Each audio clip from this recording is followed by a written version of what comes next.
참고로 이제 민사도 당연히 결부돼 있어요. 그래서 보통 보험회사에서 자기네들이 하거나 아니면 보험회사와 이렇게 연계되어 있는 법률사무소나 법무법인에서 내용 증명 먼저 와요. 너 이거 보험 사기 쳤지?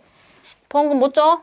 이렇게 하거나 아니면 지금까지 줬던 보험금 환수해라. 언제까지 내놔라. 이렇게 와요. 그렇게 이제 그런 부분이 임의로 이행이 안 되면 민사로 소송이 들어옵니다. 근데 너무 걱정하지 말고 뭐 명백한 게 아니라면은 민사는 승소할 수 있고요. 그러니까 걱정되는 거예요. 이게 나 이거 처벌받을까 봐 두려우니까 그냥 막 돈 돌려줘 버려. 임의로. 그렇게 하지 마시라는 거예요. 그리고 보험사기 방지 특별법에서는 보험 사기에 관한 조사를 이유로 해서 뭐 보험금을 특별한 이유 없이 지급을 거절하거나 지체하는 경우에는 과태료 처분이 있을 수 있다라는 조항까지 있으니까 그것도 좀 참고해 주시기 바랍니다.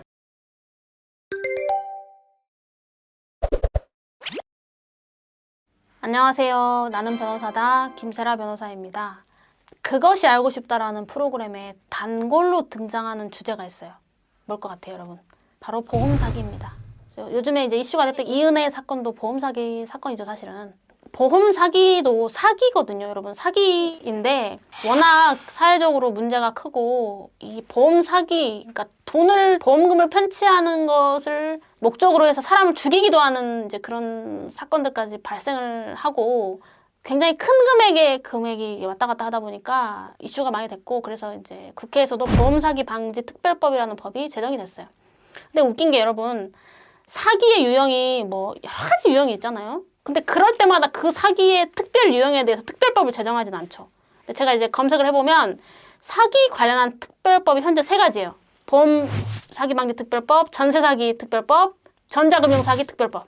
이 3가지가 그만큼 이제 사회적인 이슈가 되고, 특별법을 만들 때 아무래도 국회의원들도 이제 정치적인 이해관계나 여론을 의식하다 보니까 특별히 사기 유형 중에 일부 3가지 유형에만 이렇게 특별법이 있습니다. 그렇다고 해서 지금 보험사기 방지 특별법이 만들어졌다고 해서 보험사기에 사기죄 적용이 안 되는 건 아니에요. 이제 차차 설명을 하겠지만 생각보다 보험사기 방지 특별법에서 규정하는 보험사기의 범위가 좁아서 거기에 포함 안 되는 사기 유형은 그냥 어차피 형법상 사기죄로 갑니다. 오해하지 마세요. 특별법 제정 이후에도 형법 사기죄 적용이 가능하다. 다만 이제 오늘 영상은 보험사기 방지 특별법의 내용을 위주로 설명을 드리겠습니다.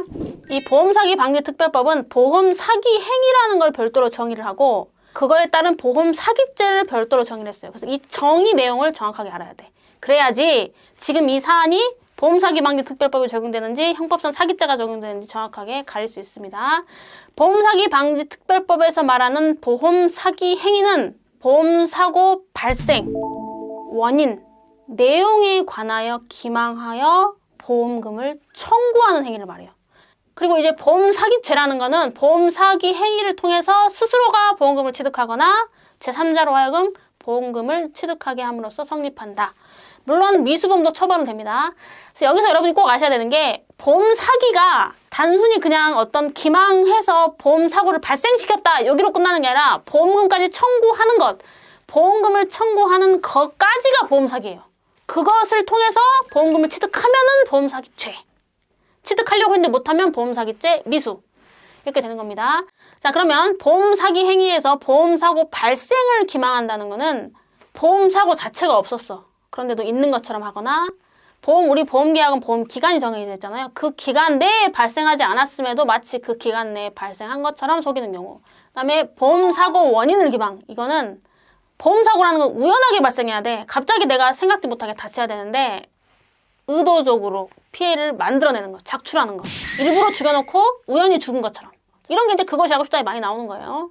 보험사고 내용을 기망하는 거는 보험사고 자체는 발생을 했어요. 예를 들면 상해나 질병. 그런데 뭐 전치 2주인데 이거를 10주로 부풀려서 진단명이나 치료 기간을 부풀려서 과다하게 접수하는 경우. 이런 게 보험사고 내용을 기망하는 거예요. 그러니까 보험사기 방지 특별법이 상당히 좁아요. 의외로. 그래서 사실 형법상 사기죄 적용될 틈이 많이 있다. 그래서 여러분 수사 과정에서 경찰이 무조건 보험 사기니까 보험 사기 방지 특별법으로 의율하는 경우들이 있는데 그럴 때는 따져야 됩니다. 이거 법이 다르다. 다만 양 법이 내용이 거의 그 법정형이 거의 비슷해. 그러니까 사실상 별 차이는 없지만 그래서 따질 건 따져야 된다. 이 말씀 드리고요. 자, 그리고 이제 여러분 전체적으로 형법이 적용됐든 보험 사기 방지 특별법이 적용됐든 우리가 이제 흔히 말하는 보험 사기의 유형은 보험 계약 체결 과정에서 고지 의무 위반하거나 중복보험 계약 체결하거나. 이건 처음 계약 체결할 때부터 악의적인 거죠. 그 다음에 보험 사고의 고의적인 유발. 그리고 또 경우에 따라서는 가해자, 피해자 공모해서 둘이 짠 거예요. 완전히 아예 그냥 연기를 하는 거야. 가해자, 피해자가 다 서로 짜고 사고를 가짜로 만들어내는 경우. 특히 교통사고가 이런 게 많아. 그 다음에 보험금을 청구할 때 허위로 청구하거나 과다 청구하는 경우. 자, 이런 게 전통적인 보험 사기 유형이고, 누차 강조하지만 형법상 사기죄 적용될 수도 있고 보험 사기 방지 특별법 적용될 수도 있다. 보험 사기 방지 특별법이 2016년경부터 이제 입법이 됐는데 그 전엔 전부 다 형법상 사기죄로도 다 됐던 것들입니다. 자, 근데 마지막으로 말씀드리고 싶은 게 보험 사고가 발생했을 때 그 조사를 어떻게 하느냐. 여러분 한 번이라도 이 보험 사고 관련해서 이제 어떤 조사를 받아본 사람이면 잘 알 텐데 각 보험회사마다 조사팀이 있어요. 근데 웃긴 게 걔네들이 사실상 수사를 하거든요. 근데 걔네들은 수사기관이 아니야. 경찰이 아니야. 그냥 현대해상, 뭐 KB, 손해보험 그 보험회사 직원들이 이제 조사팀을 만들었는데 물론 뭐 자기네들은 거기에 뭐 경찰 출신을 뭐 채용하고 이제 이런 건 있는데 경찰 출신일 뿐이지 그 사람 경찰이 아니거든. 근데 사실상 보험계약자 입장에서는 굉장히 강압적으로 느껴요. 뭐 보험회사 조사팀이다 이래버리면. 그 문제가 있긴 한데 하여튼 현재로서는 국가에서 어떤 관리를 하는 공적인 형태의 상설적인 보험 사고 조사 기구는 없습니다. 과거부터 계속 국회에서 이걸 만들어야 된다는 얘기는 있지만 아직까지 실현되지는 않고 있고 기본적으로 보험회사마다 사적인 조사팀, 특수조사팀에서 1차 조사를 하고 그네들이 조사를 해보니까 이건 보험 사기 의심된다. 그러면 이제 금감원에 보고 그러면 이제 금감원이나 금융위원회나 이런 데서 살펴보고 문제 있다라고 하면은 금감원이나 금융위원회에서 고발을 하거나 아니면은 보험회사에서 자기네들이 자체적으로 고발을 하거나 그래서 고발 또는 진정 이렇게 들어가서 절차가 진행이 됩니다. 이게 저도 이제 사건을 많이 해보면 사실 당하는 입장에서는 너무 위협스럽다고 느껴요. 근데 지금 문제예요. 이 사람들은 특히 보험회사, 뭐 금감원이나 금융위원회는 그나마 공적인 권한자이기 때문에 그나마 조금은 내가 이해를 할 수 있겠지만 사실 보험회사 민간 사기업 아닙니까? 사기업 조사팀이 막 경찰처럼 그렇게 하면서 의심을 한단 말입니다. 따라서 보험회사에서 조사팀이 조사를 하는데 그 과정에서 부당하거나 뭔가 이상하다라고 하면 증거를 다 남겨놓으셔야 돼요. 그래야 나중에 절차에 대한 문제를 삼을 수 있습니다. 본인이 부당한 대우 당해놓고 증거가 없으면 아무도 그 말을 믿어주지 않기 때문에 꼭 증거를 남겨놓으시고 제가 했던 사건들 유형 중에 진짜 말도 안 되는 황당한 걸로 시비 걸어서 보험 사기로 들어오는 경우가 있고 사실 너무 나빠 이 사람. 정말 너무 나빠. 이론의 여지가 없어. 명백해. 사실 그게 좀 극명해요. 이 사건은. 이제 좀 그런 면이 있습니다. 그래서 저한테 이제 오시는 분들 대부분은 너무 억울한 거예요. 내가 왜 이런 취급을 받아야 되는지 황당하다라는 경우 굉장히 많기 때문에 보험 사기로 연락이 왔을 때 좀 주저하지 말고 적극적으로 좀 도움을 받아보시고 참고로 이제 민사도 당연히 결부돼 있어요. 그래서 보통 보험회사에서 자기네들이 하거나 아니면 보험회사와 이렇게 연계되어 있는 법률사무소나 법무법인에서 내용증을 먼저 와요. 너 이거 보험 사기 쳤지? 보험금 못 줘?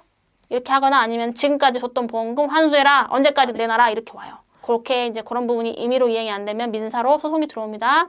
근데 너무 걱정하지 말고 뭐 명백한 게 아니라면은 민사는 승소할 수 있고요. 그러니까 걱정되는 거예요. 이게 나 이거 처벌받을까 봐 두려우니까 그냥 막 돈 돌려줘 버려. 임의로. 그렇게 하지 마시라는 거예요.